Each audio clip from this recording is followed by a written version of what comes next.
So the Bronze Bomber is back in action on Friday night in Kansas. It's a really difficult fight, this one. He is back in deep waters. You can't say the Bronze Bomber ever takes an easy touch. He is fighting Tyrell Herndon. Yeah, pretty depressing, the career of Deontay Wilder at the minute. It's like going back to 2013 when he was fighting Audley Harris and him fighting these type of opponents. Of course, I had money on Audley that night, which shows you what you're dealing with when it comes to my knowledge on boxing. But yeah, to be fair to Deontay, I know his resume isn't the best, but considering his ability, 10 successful title defenses is impressive. But the level of opposition that he was facing definitely didn't help him in the long run because it gave him a lot of false confidence. I mean, Eric Molina, Johan de Hapas, Artis Spilker, Chris Arreola, Gerald Washington, just nowhere near good enough to be world title challengers. But he was blasting these guys away, even though he was struggling at times. And he was always entertaining,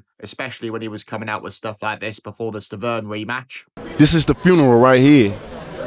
It's just no casket yet. This fight right here, I will get a body on my record. I've been wanting one for a long time now anyway. And what better opponent to do it with? So much pain, so much frustration, so much things that have been going on in my career. I want a body, and he gonna be the body.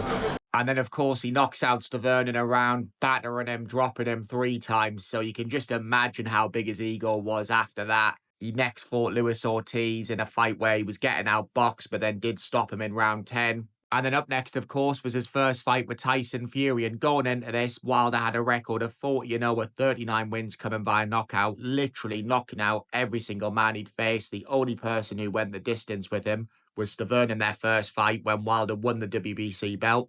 And I think it's fair to say we all know what happened here. Tyson Fury completely outboxes Deontay Wilder, but does get dropped in round 9 and in round 12. Nearly gets knocked out in the last round, but survives, pushes Wilder back, which sets the tone for Fury Wilder 2 and 3. Wilder somehow got a gift draw in their first fight, which should never have been a draw, but it did warrant a rematch because of obviously Wilder dropping Fury twice and nearly getting him out of there. I mean, Fury fought out of his skin, considering that was his first proper fight in 4 years. He done so well, and he did school Wilder for the majority of it. After the first Fury fight, Wilder came back with a win, knocking out Dominic Breazeale in 1 round. Just pointless. Dominic Breazeale would get knocked out in a round against Aman Khalif. He then rematched an ancient Luis Ortiz, again was getting outboxed, but then knocked him out in round 7. But then in his second fight with Fury, he got dominated from start to finish, getting dropped in rounds 3 and 5 from the Gypsy King, who completely and utterly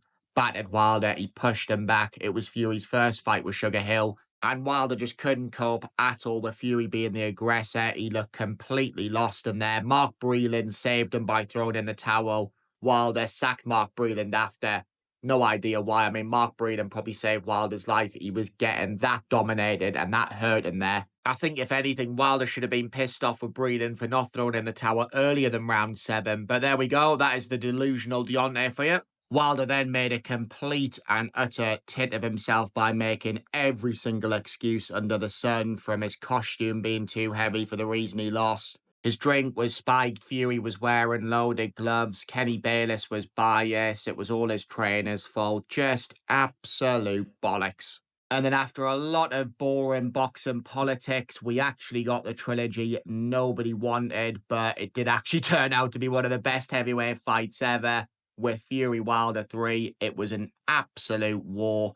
Wilder had Fury down twice, Fury dropped Wilder 3 times, knocking him out in round 11. And it is just such a shame that Wilder is so unlikable, because in that third Fury fight, he was gangster as fuck. Fury literally had to nail him to the canvas to stop him. Wilder never stopped trying to win. He was unbelievable in there, showed the heart of a lion. And after that, I thought he was done, because I just don't believe you can be the same fighter after a fight like that. I think all 3 of the Fury fights took a lot out of Wilder, but I think that third Fury fight took everything out of him. But then he did come back with a first-round knockout of Robert Helenius, but Helenius was never that good and always had a suspect chin.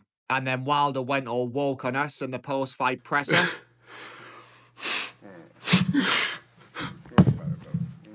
Man, they don't understand, man. Y'all don't fucking understand what we go through, man. And I don't even know him like that. But I always be an advocate for us because this man would never know what it feel like to be somebody's father. And that's some of the precious thing in the world, to be somebody's father. But he'll never be nobody's father, man. Oh, come on, Deontay. Stop being a minge. We want this guy back. You know what I'm talking about, man. He's fighting people. You know we've been fighting 400 and still fighting to this day. To this day. To this day. You just sit here and you don't know what I'm talking about? Man, I'm out of here, bro. Let's go. Come on, let's go. Let's go, man. Let's go, man. Radio around here with Deontay Wilder. We know what he's talking about. Yeah, he completely shat himself there, Radio Raheem. I tell you what, if Wilder spoke to me like that, I would have told him to fuck right off. Deontay Wilder then fought Joseph Parker, getting schooled over 12 rounds in a fight where he never looked like winning, barely threw a punch. To me, he looked happy to go the distance. And then last time out, Wilder got iced inside 5 rounds against a bigger bang. Wilder looked shot to bits. I think everyone thought, surely this is the last time we will ever see the Bronze Bomber. But he is back for now. I think the next time he loses, he will have to call it a day.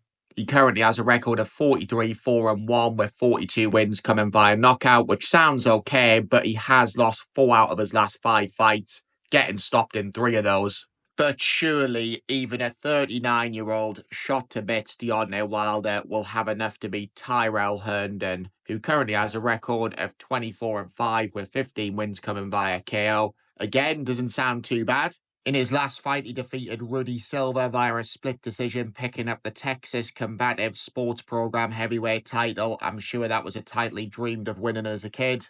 The only real names on his record are F.A. Jagba. He fought him in his debut, getting KO'd in the first round. He got DQ'd against Brandon Glanton inside 3 rounds in 2018. I mean, what is going on there? Brandon Glanton now fights at cruiserweight. And he also got stopped inside 2 rounds against Richard Torres Jr., who's a good prospect, but that was Torres Jr.'s 7th pro fight, so it doesn't bode well for Herndon. For me, he's got absolutely no chance. He's been stopped 4 times. And I know Deontay Wilder's turned into an absolute fairy, especially after this ayahuasca trip in Costa Rica, but I think this is the fight where he does get a knockout, similar to the Helenius fight.